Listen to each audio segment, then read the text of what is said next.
All right, folks, we are back on the Way Concept presented by The Ring Magazine, and today I'm a little bit late to the news, but it's no longer breaking news, but Terence Crawford, Canelo Alvarez are apparently in talks for a rematch in 2026, and my only question is why? Why? Outside of a massive payday. The first fight wasn't necessarily a competitive fight, and if they do it again, I think it's going to be less competitive. I don't think this is going to go very well for one Saul Canelo Alvarez, and I'll tell you why. The breakdown.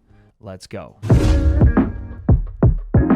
right, so like I said, the Ring Magazine reporting as of about 4 days ago now. I'm a little late to the news, but Canelo Alvarez wants Terence Crawford rematch. Says negotiations are underway for 2026. Now, first off, I expect nothing less from Canelo. He wants to get that fight back because, well, number one, it's a somewhat advantageous matchup at 168 for him, and there's not many other matchups at 168 for Canelo right now that offer him any sort of advantages. Imagine you try to put him in there with the Hamza Shiraz or someone with a bigger frame, longer, taller. I mean, even David Benavidez, before he went and knocked out and absolutely smoked Anthony Yarde, was saying, you know, I'm still entertaining the potential of a Canelo fight. There's not many other people at 168. I mean, maybe if you did Chris Eubank Jr., but after he loses to Conor Benn, what does that fight really even mean? Canelo says, I want my run back. I want my get back, but I gotta be honest, I don't know how this goes well for Canelo in a rematch. Honestly, you look at the first fight, and the things that plagued Canelo were essentially the things that plague him against most boxers. His flat feet, his lack of movement, his lack of volume. He couldn't get to Terence. He was overextending. He was getting caught with counter shots as he overextended. The big shown around, memed, and replayed moment of the fight is Canelo trying to throw a hook and a right hand, and Terence Crawford slipping on the outside and banging the left-hand counter behind it. Canelo was beaten to the punch from distance. He was beaten in exchanges, and even at points in the fight, he was beaten inside by Terence Crawford. This was I wouldn't say dominant, but I would say more one-sided than I thought win for Terence Crawford, where he flat-out outboxed Canelo, and he took Canelo's power. Like, there were times where Canelo landed the big right hand, and Terence Crawford took it. So what would be different if they fought again? The only different thing that potentially could happen would be in Canelo's hands. He would have to find ways to be different, and as much as I would love to believe that's possible, Canelo getting up there in age, I understand Terence Crawford is older, but Terence Crawford already fights at a way that's advantageous versus Canelo. He doesn't really have to change much. And he's fighting up a couple of weight classes from where he normally did, so he doesn't have to really worry about a weight cut either, and he's filled into that weight class because he looked just as big, if not bigger, that Canelo Alvarez did on fight night. So the question is, what would Canelo do differently? The only thing that I could see that Canelo may be able to do some different things with, number one, he did get elbow surgery on his lead elbow. This was on October 25th. Apparently also had a new child, so congrats to Canelo on the new baby. But he also had the elbow surgery. He is now, I guess, rehabbing that. 4 to 6 weeks for him to resume training, so it's not getting in the way of something in 2026. But what I realistically think Canelo could and should and would do differently for this fight is he would have to fight Terence Crawford like he fought Sergey Kovalev at 175. That's genuinely what he would have to do. He'd have to be lighter on his feet, he'd have to throw more combinations, and he'd have to be quicker with his hands, as he was in that fight. And I'm not saying that he changes everything about himself. Canelo had success in moments with Bud Crawford, but that's what he would have to do, and some, right? He would have to be able to add layers to his game and not be so flat-footed. And if he's going to combination punch, he's got to do so in the fire with Terence Crawford, which,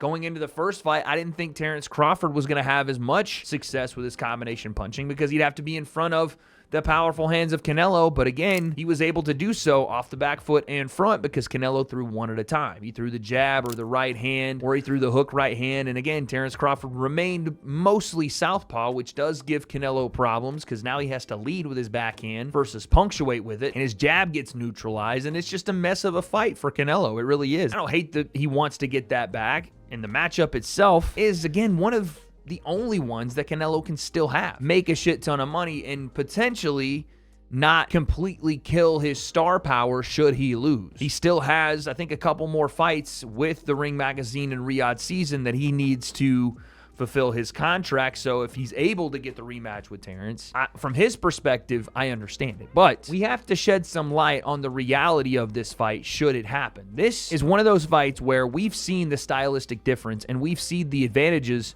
that Terence Crawford has. And again, it's not even just like boxing acumen. It's the intangibles too. It's Bud's reach, it's his boxing IQ, it's the switching of stance, but it's also his timing, it's also his feet and his understanding of where he's safe versus where he's not, and how he kind of schooled Canelo a little bit in that first fight when it came to the Marquess of Queensberry boxing, right? Canelo was big and he was brooding and he was trying to out-physical Terence, and Terence was letting him do all of that, be stagnant, be flat-footed, walk forward and throw his combination pivot, throw his combination. Or even in moments in the fight, I think it was round 9, he sat down in the pocket and was catching things on the gloves and turning with shots and firing back. And all of that was just boxing 101, and Canelo was visibly frustrated by it, visibly pissed off that he couldn't get to Terence Crawford. He got hit with some punches and was like, let me lock back in. You don't see Canelo like that a lot, and it's the frustration of not being able to figure out that puzzle. And that was the first time he saw him. And maybe you could say, listen, Canelo just needed to see him one time to figure out that puzzle, right? He figured out Triple G, was able to re-implement it in the rematch, and then the third fight, it was not even a great fight. Canelo just did what he wanted. But this is not the case, I don't think, with Crawford. I think Crawford just has a style that is really, really tough for Canelo, and I'll be honest, if they fought again, it would be more dominant for Terence Crawford. I truly think if in 2026 they book this rematch, I think Crawford dominates him even worse. And I'm not saying he stops Canelo, because I don't know if that's something that Terence could get at 168, because Canelo's chin has still really never been tested like that. Like, he didn't really get hurt in the Crawford fight. He just got outboxed. But maybe he potentially would be able to stop him. But I just think it would be more one-sided than we saw in the first fight, and would just reestablish that Terence Crawford is that fucking guy in this sport right now. The top guy, the head honcho in this sport, which is, I don't know. I mean, is it dangerous to Canelo's legacy to lose to the best of this era and the best of the era previously? I don't know. Like, did Canelo ever have an era where he was the best in the world? Maybe that's the question he's still trying to answer himself, and why he would want this rematch with Crawford. But when I see this news coming out of him wanting the rematch, having the elbow surgery, maybe in his mind going, okay, my elbow wasn't fresh, I wasn't able to turn my shots over, so that's why I can win this rematch. I like the competitive nature of it. I don't like the fight for him. I think the matchup's all wrong for Canelo. I think this style of fight, in terms of what Terence Crawford does well, is counterpunching off the front and back foot, his ability to go from range with his jab, be inside with it too, protect himself, catch counter with punches. He's got just a different timing that Canelo really has on his punches, and then you pair it with the volume that Terence Crawford can throw, and his feet, and his angles. This is the bad matchup for Canelo. We've seen it already, and I just don't know if the rematch goes any differently. I think Terence Crawford would have Canelo in real trouble the second time around. And again, I'm not going to sit here and be like, he'd knock him out cold, because Canelo's got an iron chin, but if he didn't already in the first fight, he would do a number. Texas Instruments 83 plus on Canelo if they rematch.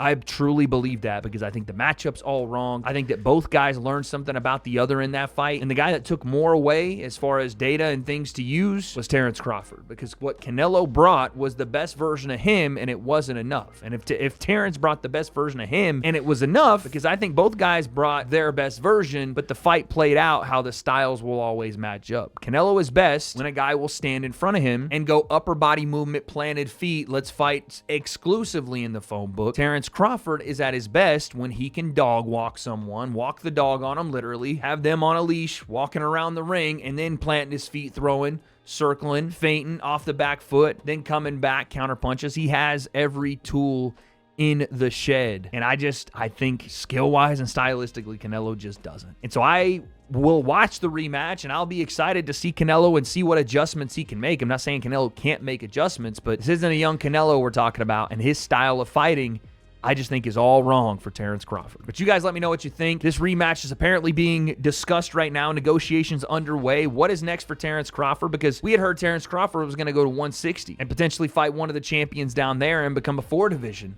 world champion. Is he still going to do that, or is he going to say, you know what, Canelo, yeah, I'll take that bag and run this back. I've beat you once. I found the blueprint. I can do it again. My opinion, he probably should take the rematch for the money that's probably going to be offered for that. But I don't know. You guys let me know. If they do rematch, who do you got, and why is it Terence Crawford by absolute domination? That's what I think, but I don't have those answers, so guess we'll find out.